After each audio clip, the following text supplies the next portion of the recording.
مدن إسماعيل واحد هاي سياسي وين إن الرماة الصومالية عاد وحلر إن واحد شيءتين أنا حكومة إما كجتاتي هراني وحبك جدوانين إن سيدرون تنا واحد شيءتين أنا عاد سبب حل أنا هاوشن وجلين إن أظن سيد حل واركتها حل كوجودو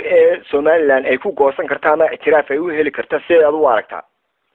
sida kaliya hadii xal ugu heesaa iyadoo aan la xasbin ayaa hadii maxaa Somaliland lixdankii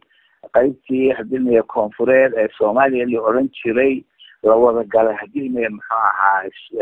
maxaa heshiis iyo dastuur iyo dawladnimo hadii la wadaago yaa hadii maxaa la galay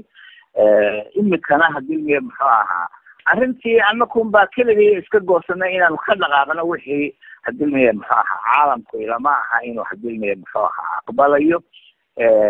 dawladaha hadii maxaa jaarka hadii maxaa arka hadii maxaa dawladooda Soomaaliyeed oo saaxada ku soo diraa inay dhibaatooyin wax kale ay keenayaan ma ogolaanayaan taa waxa ka sii sokaysa dadka hadii wixii la oran jiray Somaliland kuwa nool isku wada raacsana arrintan hadii maxaa waa ogsoontiin marka shir culus baa ka socda hadii taleex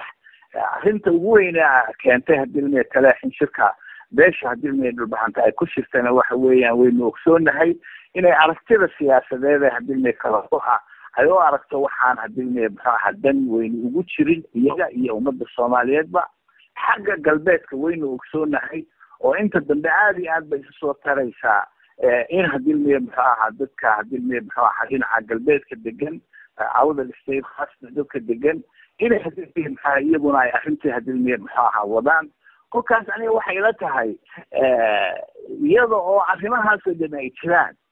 arrin baa kol hadii la isla gaadhay oo hadii maxaa la sida balaha lagu shaqeeyo hadii waxyaalaha ilaa intaas oo dhan hadii maxaa soo socday iyo kolka mustaqbalka la eegaba ay hadii maxaa kala go'aan imanayna waxa imanaya go'doon ay tahay Somaliland waxaan u arkaa inay go'doon tahay go'doonkuna uu ku sii badanayo dhibaataduna ay dadka hadii maxaa ay ku sii badanayso kolka waxa loo baahan yahay in runtii hadii maxaa arrimahan kolabaad lagu noqdo waxa hadii muuqata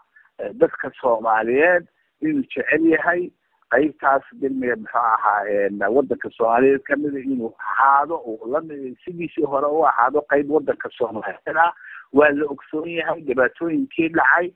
dadku ay tirsanayaan waxa la yiraahdo wixii lagu bogsin kara arrintaasba dadka Soomaaliyeed waa u diyaar Hargeysa in magaala madaxa noqotaal diyaar loo yahay madaxweynuhu inuu noqdo Somaliland diyaar loo yahay dadka hadii maxaa in wixii dhacay iska shaafiyo oo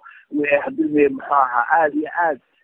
hadii maxaa laga siiyo hadii maxaa garawsiye dadkii ay dhibaatada ka soo gaadhay waxyaalihii hadii arrintan keenay kolkaas anigu waxaan u arkaa inay hadii 20 sanadood oo ka soo wareegtay imika in waqtigii la gaadhay arrintan kolabaad dadku intuu ka fadhiisto uu si wanaagsan uga arrintan lahaa laakiinse wadadii baan haynaya anigoo ogsoon wadadan inaan wax la yaalo wax natiijada ka soo baxayn aniga waxay la tahay inay taasi hadii maxaa dhibaato dadka ay u keento meeyo wax kale aanay keenahayn